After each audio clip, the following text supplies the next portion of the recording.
Yeah, blood, yeah. Some kind of sangria. When it was ceremonial, it was mixed with blood at times. It means bitter water. Who didn't drink it? Peasants. Peasants and one gigantic group of people. Women didn't drink this stuff.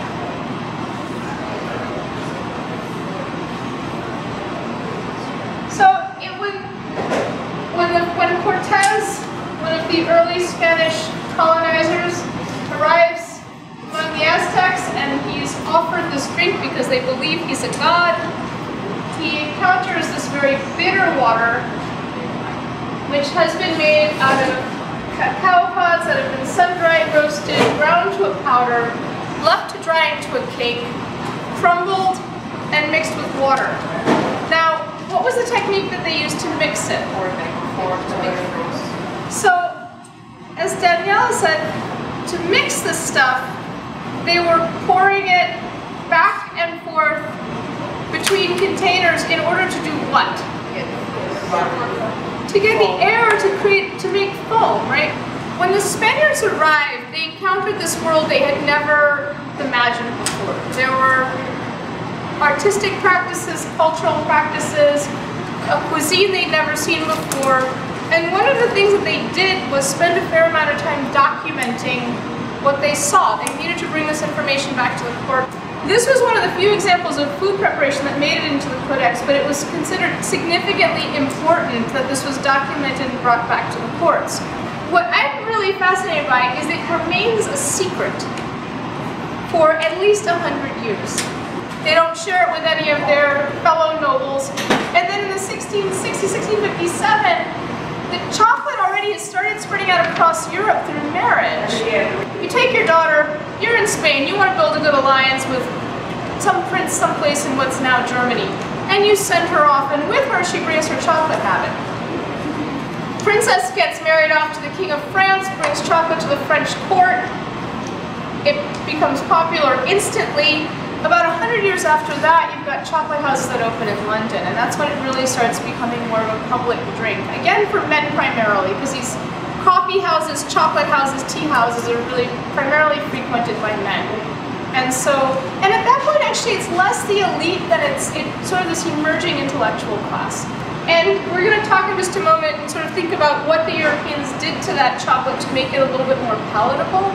And I'm just thinking, just even looking at this very basic recipe here, we're going to take a closer look at some of the documentation about chocolate, about cacao beverages, and then also talk about sort of both what other seasonings were incorporated by the Aztecs, and then what some of the seasonings that were incorporated by the Europeans as they began incorporating chocolate into their regimen.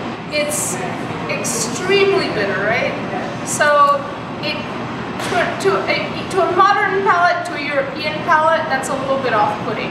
So I think that's going to be something that when you think about developing a chocolate recipe, it's going to be balancing both that respect for the original and sort of the demands of a more modern palate.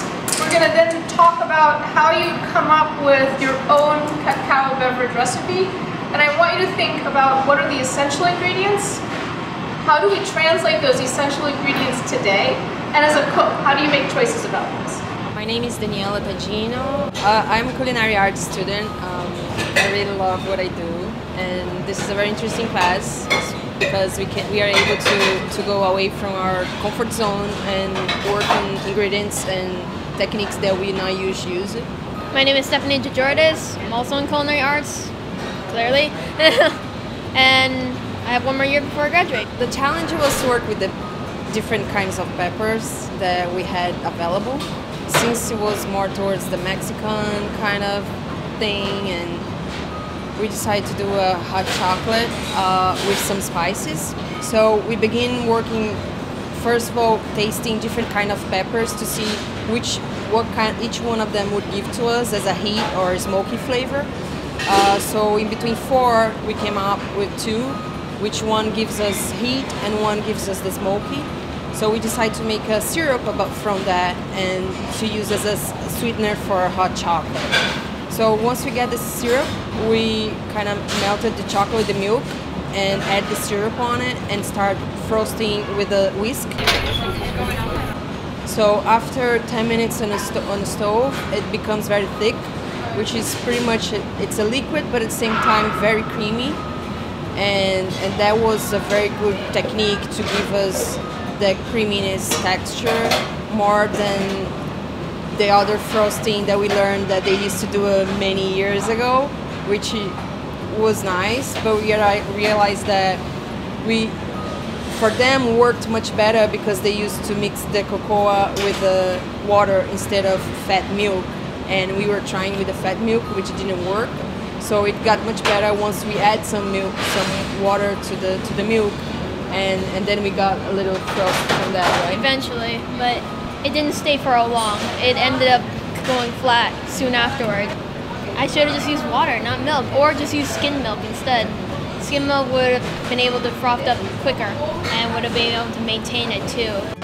We just using 1 cup of milk, and I keep thinking like at that time how much milk they had and how high they had to hold that to make the air, to make the foam that they were looking for.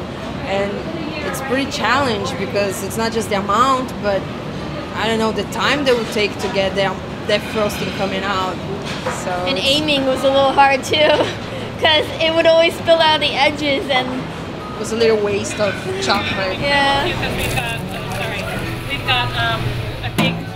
I mean, just to try the frosting with the hot chocolate was really interesting for us, especially because nowadays we have so many equipments that we can get the same texture without all this trouble to go up and forth with 2 containers. That must have been hard because they were probably picking up a few pounds at a time and keep doing that. And just be able to do that around 50 times, your arms must have hurt. And why were the women making it if they weren't allowed to drink it? That was something that I was concerned about, because if they weren't allowed to drink it, why were they making it? Heavy cream. And then we added the milk. We added the flour, and then we also added, and we added the syrup. Okay, that's really interesting. I like that. That's good.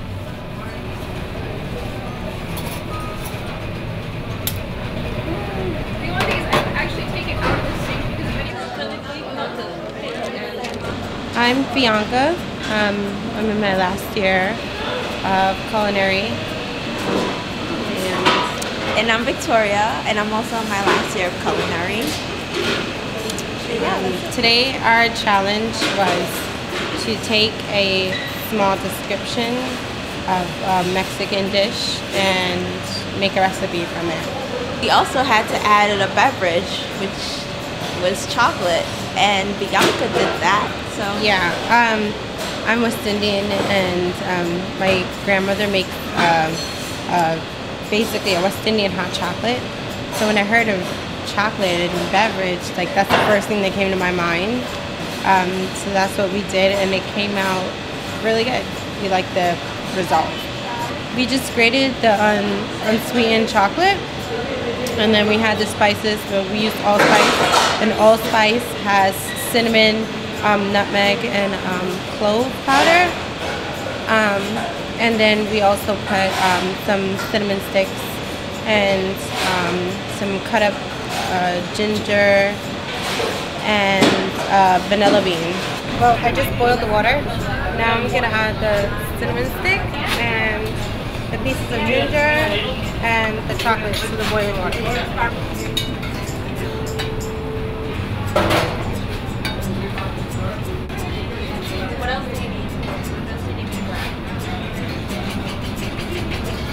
And we let it reduce a little bit. And then we thickened it with cornstarch. And then we strained it and just added some milk and sugar.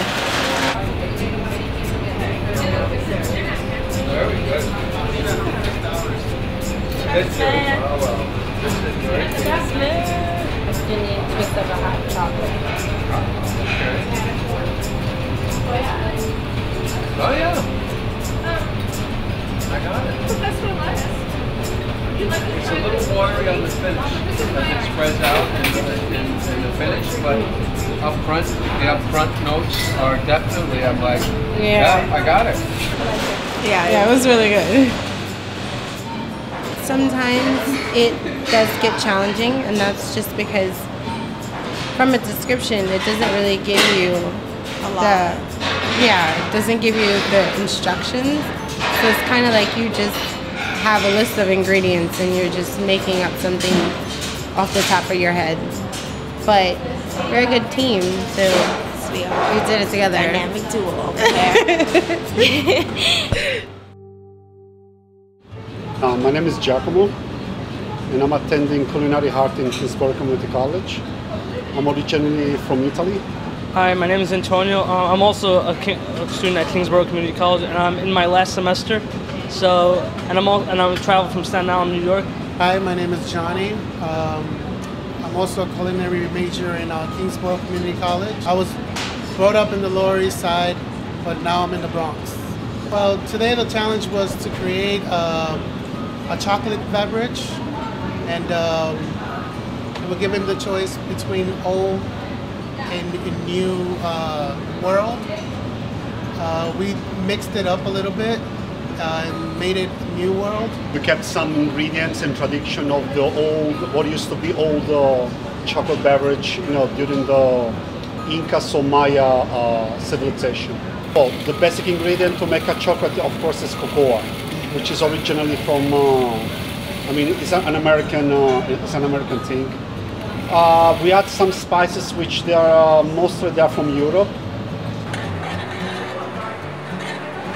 And consistency of sweetness, and it was just so good. And then because of the milk, it had a little liquid to it, so which gave more flavor to it. Yeah, at first it was really, really thick, and then we just taste and figure out the texture we wanted, and when we got what we wanted, it came out really well.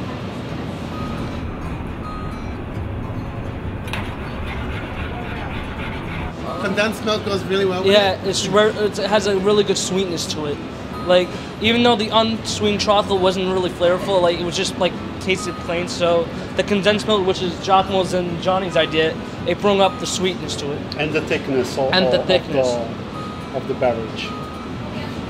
It's great to know your regions, because like knowing where the dishes come from and originated it, and you can see how many variations you can do. You can change them up. You can keep them the same.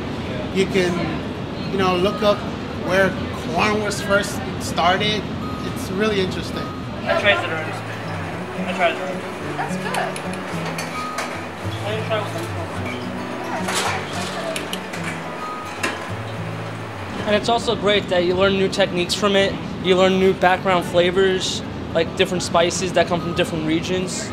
And you could just combine it together with American style cuisines. So I think yeah, we got it straight in.